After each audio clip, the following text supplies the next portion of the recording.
La consommation de charbon par la Chine aurait déjà atteint son pic selon un article de la Chine et du Royaume-Uni publié lundi dans le magazine Nature Géosciences. Le professeur de l'université de Tsinghua, qui est l'un des auteurs de cet article, nous explique pourquoi la Chine pourrait être entrée dans une ère de croissance post-charbon. Le pic de la consommation de charbon pourrait se produire en 2020 en Chine. C'est ce que la plupart des gens pensent.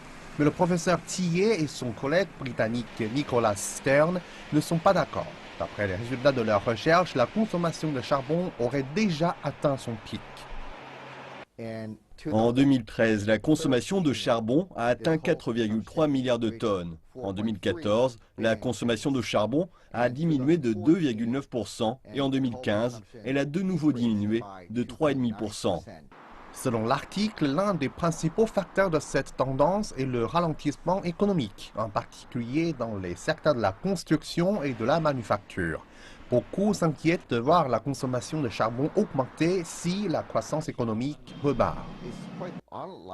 Il est peu probable que l'économie donne lieu à une hausse majeure conséquente de la consommation de charbon. Donc nous disons que la croissance économique n'est plus corrélée à la croissance de la consommation de charbon.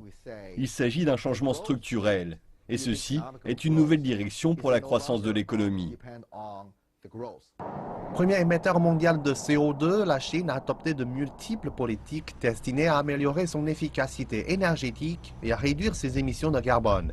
La réduction de la consommation de charbon est un succès qui profitera au monde entier.